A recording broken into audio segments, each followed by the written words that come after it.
शिवराज आदित्य और मैं आप सभी का स्वागत करता हूँ आप ही के अपने यूट्यूब चैनल पे। हाँ, मुझे पता है हम लोग बहुत दिनों बाद मिल रहे हैं, इसलिए मैं लेकर के आया हूँ आप सभी के लिए मच अवेटेड टॉपिक और बहुत ही एक डिमांडिंग टॉपिक जो बहुत लोगों ने मुझे रिक्वेस्ट किया है कि सर नॉर्मलाइजेशन क्या होता है, नॉर्मलाइजेशन क्या होता है। चलो ऊपर ऊपर से बहुत लोगों को पता है, बट उसका प्रोसेस क्या होता है, किन चीज़ों को, किन पैरामीटर्स को मद्देनजर रखते हुए नॉर्मलाइजेशन को इम्प्लीमेंट किया जाता है। सो सारी चीज़ें डिस्कस करेंगे। ठीक है, बहुत सारे मिसकंसेप्शंस, बहुत सारे डाउट्स है। So let's get done with it once and for all. Okay, so चलिए शुरू करते हैं हम लोग। ओके, सो नॉर्मलाइजेशन का जो सिग्निफिकेंस है वो क्या है, लाइक नॉर्मलाइजेशन की उत्पत्ति हुई क्यों, हमको नॉर्मलाइजेशन की जरूरत क्यों पड़ी, what is the requirement of normalization. The requirement of normalization is, आपको पता होगा जो बैंकिंग एग्जाम्स होते हैं, नॉट ओनली बैंकिंग एग्जाम्स, मैं ज़्यादातर बैंकिंग एग्जाम्स के बारे में ही बात करूंगा क्योंकि आईबीपीएस जो फॉर्मूले यूज़ करती है या आईबीपीएस जिस तरीके से नॉर्मलाइजेशन को एग्जीक्यूट करती है, ज़्यादातर मैं उसी के बारे में डिस्कस करूंगा। बट ओवरऑल नॉर्मलाइजेशन बहुत सारे एग्जाम्स में होती है। तो जो नॉर्मलाइजेशन का जो बेसिक कंसेप्ट है, वो बेसिक कंसेप्ट इज अबाउट कि जैसे मान लो बहुत कोई भी एग्जाम हो डिफरेंट शिफ्ट्स में होती है क्योंकि लाखों बच्चे एग्जाम्स देते हैं। So it is not possible to conduct the exam in a single shift. So बहुत सारे शिफ्ट्स में एग्जाम किया जाता है। So for all the shifts there will be different question papers. So question paper का level थोड़ा सा ऊपर नीचे हो ही जाता है। ओके, तो मान लो कोई शिफ्ट अगर टफ हो गया और कोई शिफ्ट अगर इजी हो गया, तो मेरा फ्रेंड बोल रहा है कि भाई मैंने तो 100 में 90 अटेम्प्ट कर दिया या 80 अटेम्प्ट कर दिया, and on the other way around मेरा शिफ्ट बहुत टफ था, तो मैं बोल रहा हूँ कि भाई मैंने तो 100 में बस 50 या 60 अटेम्प्ट। तो ये जो मतलब मतभेद है, ठीक है, तो इस चीज को बैलेंस आउट करने के लिए दोनों मतलब अगर हम दोनों का एग्जाम एक ही शिफ्ट में किया जाता, ठीक है, तो हो सकता था कि हम दोनों ने लाइक 60 या 70 ही अटेम्प्ट किया होता। ठीक है, तो वो मुझसे अच्छा स्टूडेंट है ऐसा नहीं बोल सकते। अगर नॉर्मलाइज किया जाएगा मार्क्स को, तो उसके मार्क्स थोड़ा सा घट जाएंगे, मेरे मार्क्स थोड़ा सा बढ़ जाएंगे। ये एक ओवरऑल कंसेप्ट है नॉर्मलाइजेशन का, क्योंकि थोड़ा सा बोनस मार्क्स दिया जाता है, आप ऐसा मान के चल सकते हो। ठीक है, ऑल्दो ये वर्ड बोनस बोलना थोड़ा सा मतलब सही नहीं लग रहा है, it is not that much technical. मैं आपको आगे वीडियो आप देखते रहे, वीडियो में जारी रहिए, मैं आपको समझाऊंगा। तो बट वही चीज है कि थोड़ा सा बोनस मार्किंग मिल जाता है और उसके थोड़े से मार्क्स कट कर दिए जाते हैं क्योंकि उसका शिफ्ट इजी था। ठीक है, तो otherwise my friend would have been at par with me only, अगर यहाँ पे नॉर्मलाइज किया जाता या फिर अगर यहाँ पे जो क्वेश्चन पेपर है वो एक ही शिफ्ट का होता। राइट, तो ये हो गया नॉर्मलाइजेशन का सिग्निफिकेंस। तो मैं एकदम स्टार्टिंग से शुरू कर रहा हूँ, जो एकदम बिगिनर्स है उनको भी समझ में आना चाहिए कि नॉर्मलाइजेशन का सिग्निफिकेंस क्या है, क्यों इसकी रिक्वायरमेंट है। ओके, ये समझ में आ गया। अभी हम लोग एक मिसकंसेप्शन के बारे में समझते हैं जो बहुत लोगों के मन में होता है कि मान लो हम लोग 4-5 फ्रेंड्स हैं, तो हम लोग ऐसे डिसाइड कर रहे हैं, हम लोग ऐसे डिस्कस कर रहे हैं कि नॉर्मलाइजेशन जो था लास्ट एग्जाम में वो इस तरीके से था। ठीक है, तो हम दो फ्रेंड्स हैं जो सेम स्लॉट में सेम शिफ्ट में हमने एग्जाम दिया है। तो अगर वो टफ शिफ्ट था, तो मैंने अगर 50 अटेम्प्ट किया है, गॉट इट, मैंने अगर 50 अटेम्प्ट किया है, मान लो 50 करेक्ट है मेरा, या फिर कुछ भी मान लो, मेरा मेरा रॉ स्कोर कुछ भी मान लो, रॉ स्कोर आपको समझ में आ रहा है ना। लाइक मैंने 50 अटेम्प्ट किया है एंड मेरा 50 करेक्ट है, तो 50 is my raw score, and scale score will be कि अब इस 50 पे थोड़ा कुछ बढ़ भी सकता है अगर टफ शिफ्ट था, या कुछ घट भी सकता है अगर इजी शिफ्ट था। तो रॉ स्कोर इज दैट 50 किया है तो 50 करेक्ट हुआ। या मान लो कि आपने 70 किया है, ठीक है, और 8 गलत है, तो 70 किया है तो 8 गलत है, तो मतलब क्या आपको 60 मिल रहा होगा। सही है ना, 70 किया है, 8 गलत है तो 62, और 8 गलत होने की वजह से 2 मार्क की पेनल्टी। सही है, 1/4 करके मैं नेगेटिव मार्किंग ले रहा हूँ। ठीक है, तो 60 इज योर रॉ स्कोर। उसके बाद नॉर्मलाइजेशन की वजह से आपका स्केल स्कोर मेजर किया जाएगा। ओके, ओके, जो मिसकंसेप्शन के बारे में मैं बात कर रहा था कि मान लो कि मैं और मेरा फ्रेंड दोनों हम लोग एक ही शिफ्ट में, तो अगर टफ शिफ्ट था हम दोनों का ही वाला, ऑब्वियसली सेम शिफ्ट में थे, तो अगर हम हमारा शिफ्ट टफ था, तो अगर मेरे 10 मार्क बढ़े तो उसका भी 10 मार्क बढ़ना चाहिए। तो ये एक मिसकंसेप्शन है जो मैं आगे क्लियर करने वाला हूँ। हाँ, एक बात सही है कि अगर दो स्टूडेंट्स का रॉ स्कोर सेम है, तो उनका स्केल स्कोर भी सेम होने वाला है। There is no as such bonus mark for accuracy, like normalization में जो बोनस मार्क मिलता है या एक्स्ट्रा मार्क मिलता है या घटाया जाता है, जो भी है, वो एक्यूरेसी पे बेस्ड नहीं है। ठीक है, ये एक बहुत ही बड़ी मिसकंसेप्शन है।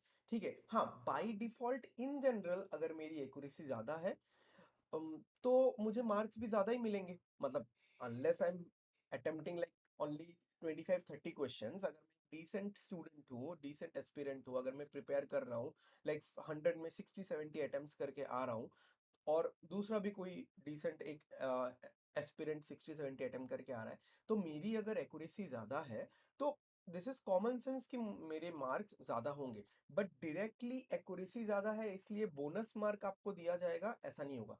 एक एग्जांपल देता हूँ।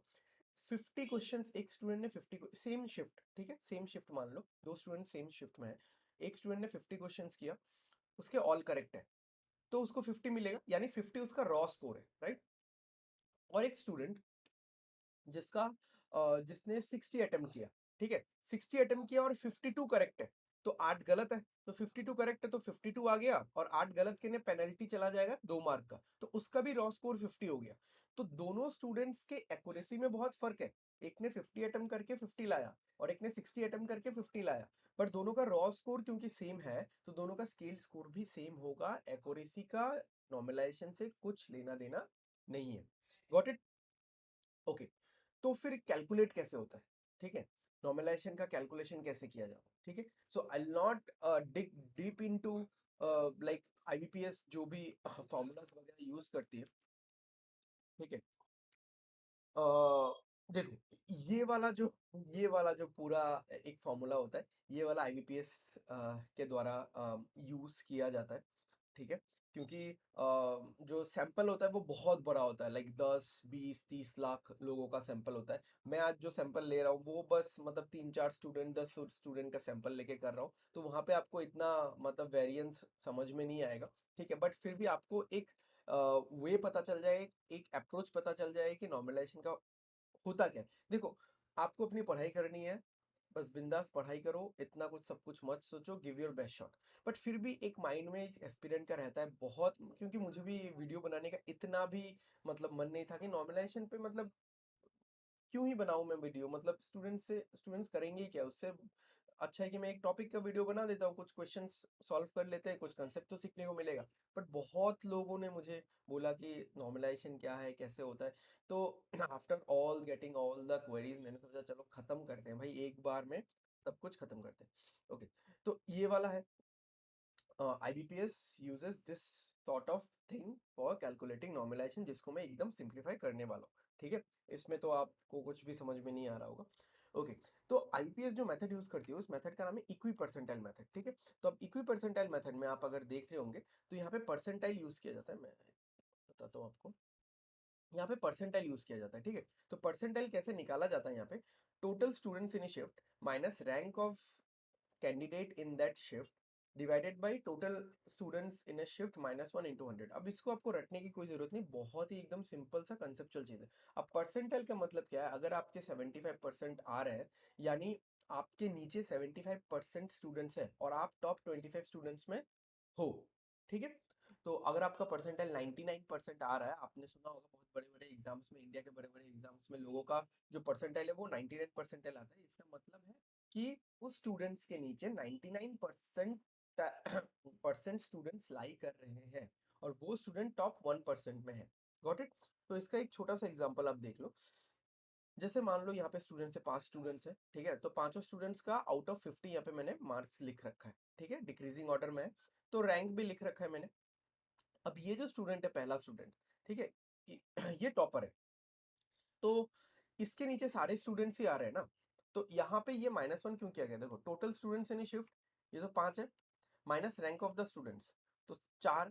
ठीक है, माइनस रैंक यानी 1 कर दिया, उस खुद को तो छोड़ देगा ना वो, तो वो कितने स्टूडेंट्स के ऊपर है? 4 स्टूडेंट्स के ऊपर है। आउट ऑफ तो 4 ही है। अबे आप ऐसा मत सोचो कि आउट ऑफ 5, वो खुद को क्यों काउंट करेगा? यहाँ पे क्या लिखा हुआ है देखो, total students in A shift -1।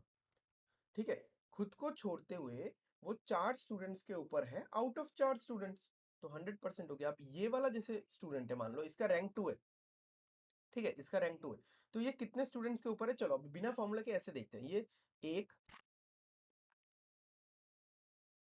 Just give me a moment.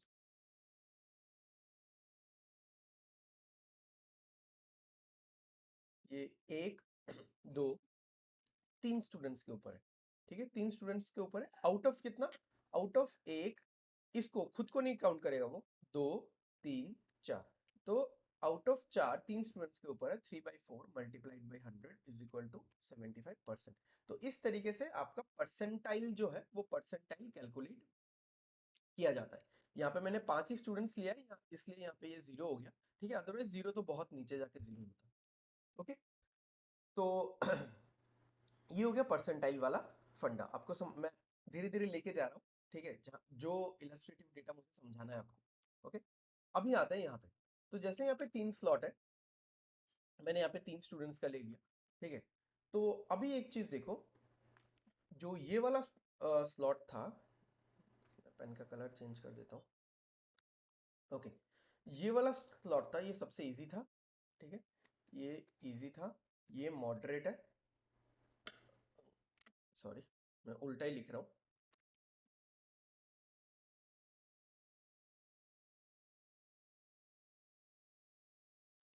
तो ये वाला इजी है, ये वाला मॉडरेट है, और ये वाला सबसे टफ वाला है।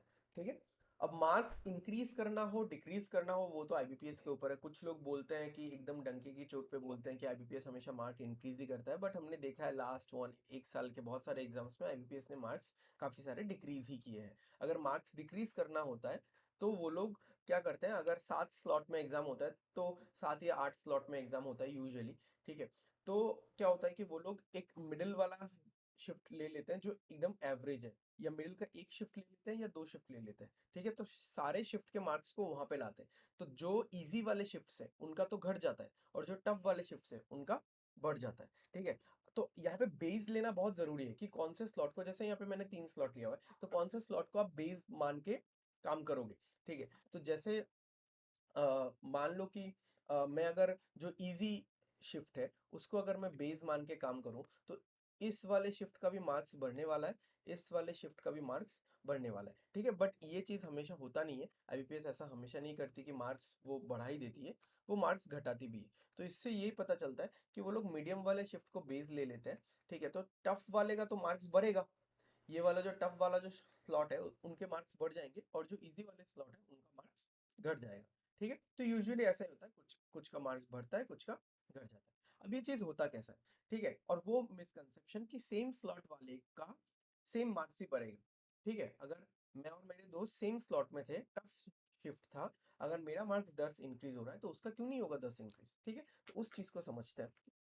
अभी यहाँ पे देखो, मैं लेजर पॉइंटर ही ले लेता हूँ। ओके, यहाँ पे देखो आप कि जैसे यहाँ पे स्लॉट वन है। ठीक है, तो स्लॉट वन में यहाँ पे तीन कैंडिडेट, और भी हम लोग अगर नीचे जाते तो हम लोग जीरो तक भी पहुंच जाते। ठीक है, तो 99 परसेंटाइल, तो स्लॉट वन का जो टॉपर है काइंड ऑफ, तो उसको 65 आ रहा है, फिर 56, फिर 48। ठीक है, 99, 95, 90, तो ये कैसे आया 99, 95, 90, आपको पता होगा। ठीक है, ये मार्क्स के ऊपर बेस्ड नहीं होता, ये परसेंटाइल पे बेस्ड होता है। ठीक है, total number of students minus rank of the candidate divided by total number of students minus 1 multiplied by 100। ठीक है, सिंपली भी आप निकाल सकते हो। एनीवेज, यहाँ पे भी वैसे ही निकाला गया। ओके, अभी आप देखो, मान लो मैं इस मीडियम वाले शिफ्ट को, मीडियम वाले स्लॉट के जो स्टूडेंट्स हैं उनको बेस ले रहा हूँ, तो इनके मार्क्स को मैं डिस्टर्ब नहीं करने वाला। अभी देखो, स्लॉट थ्री में जिसको 90 परसेंटाइल मिला उसका मार्क्स कितना है, 40। ठीक है, अब स्लॉट वन में जिसको 48, 90 परसेंटाइल मिला उसका मार्क्स कितना है, 48। ठीक है, अगर ये दोनों स्टूडेंट्स, ये 48 वाला स्टूडेंट्स और ये 40 वाला स्टूडेंट्स, इन दोनों का एग्जाम अगर एक ही क्वेश्चन पेपर एक ही शिफ्ट में कर दिया जाता, देन दिस 40 वाला students would have been at par with this 48 वाला स्टूडेंट। ये इसके बराबर ही होता, दोनों को तो 90 परसेंटाइल ही आ रहा है ना।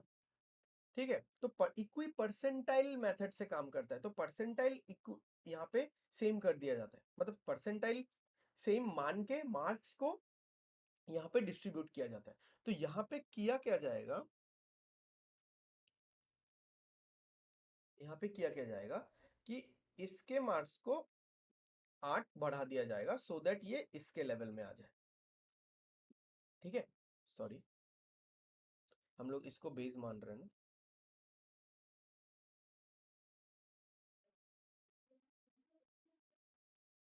काम नहीं कर रहा था इसलिए पॉज करना पड़ा, एनीवेज। ओके, इसमें कुछ चेंजेस नहीं आएगा, सॉरी गाइस, क्योंकि इसको हम लोग बेस मान रहे हैं। ओके, तो इसके मार्क्स को क्या किया जाएगा, -8 किया जाएगा, और इसके मार्क्स को क्या किया जाएगा, +8 किया जाएगा। सिमिलरली इस 47 को मुझे लाना है, तो 47 को लाने के लिए क्या करना पड़ेगा, यहाँ पे -9 किया जाएगा और यहाँ पे +9 किया जाएगा। ठीक है, तो अभी यहाँ पे देखो, ये जो स्लॉट 1 में जितने लोग हैं, अच्छा पहले ये भी कर लेते हैं। यहाँ पे क्या किया जाएगा, यहाँ पे +10 किया जाएगा, यहाँ पे -10 किया जाएगा। अब स्लॉट 1 में देखो, ये जो 3 स्टूडेंट्स हैं ये तो आपस में भिड़ जाएंगे कि भाई मेरे मार्क्स के साथ 8 कम कर दिया। मान लो इनका जो रॉ स्कोर है ये यही है, ठीक है, रॉ स्कोर उन सबको पता है बाय डिफॉल्ट, आप ऐसा मान लो, या फिर उनका एक्यूरेसी पूरा सही है। ठीक है, तो अगर 90 मतलब परसेंटाइल छोड़ दो, ये जो स्टूडेंट्स है ए बी सी, तो ए के मार्क्स के साथ 10 घटाया गया, बी के मार्क्स के साथ 9 घटाया गया, सी के मार्क्स के साथ 8 घटाया गया। तो ये कैसे हो रहा है, यही वो मिसकंसेप्शन है जो आप लोगों को होता है कि सेम स्लॉट में थे तो मार्क्स अलग अलग क्यों होगा, मेरा 10 मार्क बढ़ा है तो मेरे फ्रेंड का भी 10 मार्क बढ़ना चाहिए, उसका 15 मार्क क्यों बढ़ रहा है। ठीक है, तो यहाँ पे देख लो, अगर किसी इंसान का 8 बढ़ रहा है, किसी इंसान का 10 भी बढ़ सकता है, वो उसके रेस्पेक्टिव परसेंटाइल वाले इंसान के ऊपर डिपेंड करता है। यानी आपका जो स्केल्ड मार्क्स है, ठीक है, इसलिए मैं ये वीडियो बनाना भी नहीं चाहता था, क्योंकि स्टूडेंट्स के मन में बहुत सारी फैक्टर्स, बहुत सारे पैरामीटर्स फिर काम करने लग जाते हैं। आपका जो स्केल्ड मार्क्स है वो सिर्फ आपके ऊपर डिपेंड नहीं करता, वो बाकी स्लॉट्स में, बाकी सारे स्लॉट्स में सारे स्टूडेंट्स के या कुछ टॉप स्टूडेंट्स के मार्क्स के ऊपर भी डिपेंड करता है। ठीक है, इसीलिए तो ये वाला फॉर्मूला है ना। तो आप देख लो यहाँ पे क्या दिया हुआ है, आई और जे। आई और जे क्या है, नॉर्मलाइजेशन मार्क्स ऑफ जेथ कैंडिडेट इन ith शिफ्ट। ठीक है, तो यहाँ पे नॉर्मलाइज मार्क्स ऑफ जेथ candidate in the ith shift, फिर यहाँ पे क्या दिया हुआ है, एम टी, और यहाँ पे जे, यहाँ पे G is the average marks of the top 0.1% of the candidates considering all shift, so number of candidates will be rounded up. तो सारे शिफ्ट्स के बहुत सारे स्टूडेंट्स का मार्क्स आपके मार्क्स को अफेक्ट कर सकता है। ठीक है, तो अब इन सब चीज़ों को सोच के आपको अपना प्रिपरेशन ऑब्वियसली नहीं करना है। ठीक है, आपको अपना प्रिपरेशन जारी रखना है अपने बलबूते पे। ठीक है, इन सब चीज़ों को आपको नहीं देखना है। ओके, सो आई गेस मैं आप सबको समझा पाया, बहुत दिन बाद मैं वीडियो बना रहा हूँ। सो एक एक्साइटमेंट भी है, तो मैं सोच रहा था कि बहुत एक डिमांडिंग टॉपिक, बहुत एक इंटरेस्टिंग टॉपिक लेके आऊँ, but on the other way round ये चीज़ आपके दिमाग में, आप बस फन के लिए इस चीज़ को समझो। ठीक है, किसी चीज़ के बारे में आपको क्यूरियोसिटी है तो आपको जानना है, ठीक है, बट इस चीज़ को अपने प्रिपरेशन को अफेक्ट नहीं करने देना है। ओके, सो मिलते हैं हम लोग अगले वीडियो में। Thanks for watching. अगर वीडियो अच्छा लगा हो तो लाइक करो, शेयर करो और सब्सक्राइब जरूर कर देना, सो दैट आने वाले वीडियो के नोटिफिकेशन आपको मिलते रहे। ठीक है, तब तक के लिए take care, bye bye, thank you.